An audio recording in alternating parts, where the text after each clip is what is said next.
नमस्कार दोस्तों, आज हम अपनी वीडियो में एक वेश्या की कहानी सुनाएंगे। वैसे तो वेश्या की कहानी बहुत सारी है, लेकिन आज हम एक ऐसी वेश्या की कहानी सुनाएंगे जो कि हर एक इंसान को सुनना जरूरी है। दोस्तों, आप कहानी सुनने से पहले एक बात ध्यान रखना कि कहानी को आधा अधूरा बिल्कुल नहीं छोड़ना है। अगर आप आधा अधूरा छोड़ोगे तो आपको कहानी समझ में नहीं आएगी। तो दोस्तों, अब हम आपको उसे वेश्या की कहानी सुनाते हैं। तो दोस्तों, हमारे वीडियो में अंत तक बने रहना। चीन की बड़ी प्रसिद्ध कहानी है। एक महिला ने एक फकीर की जीवन भर सेवा की, 30 वर्षों तक। जब वह मरने को थी तो उसने एक बड़ी अजीब बात की। उसने गांव की सुंदरतम वेश्या को डोट बुलाया और कहा कि मैंने इस फकीर की सेवा करते करते 30 वर्ष व्यतीत किए हैं। अब मैं मरने के करीब हूँ। मैं यह जानना चाहती हूँ कि यह सच में ही अनासक्त हुआ है या अभी भी विरक्त ही है। करीब हूँ, मैं यह जानना चाहती हूँ कि यह सच में ही अनासक्त हुआ है या अभी भी विरक्त ही है। वेश्या ने भी पूछा कि अनासक्ति और विरक्ति में क्या भेद है। उस स्त्री ने कहा, विरक्ति का अर्थ यह है कि अभी भी आसक्ति है, और आसक्ति का डर है, और आसक्ति से बचने की चेष्टा है।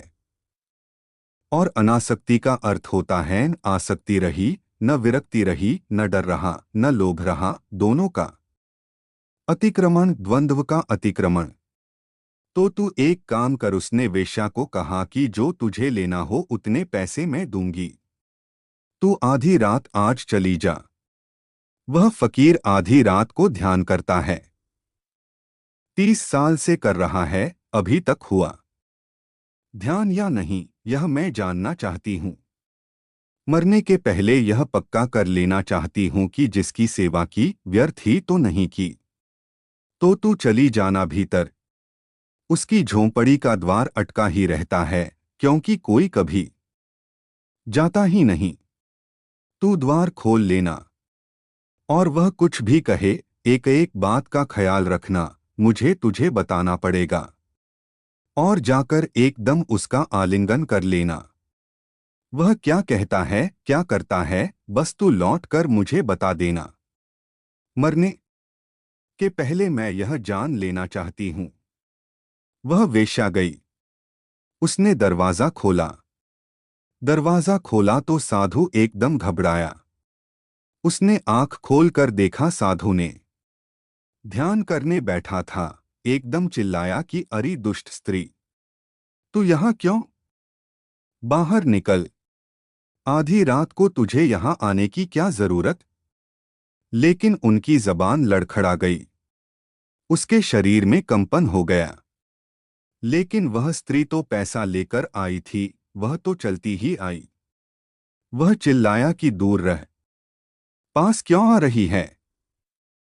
वह इतने जोर से चिल्लाया कि पास पड़ोस के लोग सुन लें। लेकिन उस स्त्री को तो अपना काम पूरा करना था। वह तो आकर उसको गले लगाने लगी। तो वह भागा, उछलकर एकदम दरवाजे के बाहर हो गया और चिल्लाया कि मोहल्ले के लोगों, इस वेश्या को पकड़ो, यह मुझे भ्रष्ट करने आई है। वह वेश्या लौट कर आई। उसने बुढ़िया को सारी बात कही। बुढ़िया ने कहा, तो मैंने 30 साल व्यर्थ ही गवाए। मैं इस मूढ़ की सेवा करती रही।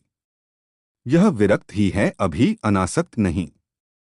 दोस्तों, अगर आपको यह कहानी हमारी अच्छी लगी हो तो प्लीज़ हमारे चैनल को सब्सक्राइब ज़रूर करना और अपने दोस्तों को शेयर ज़रूर करना।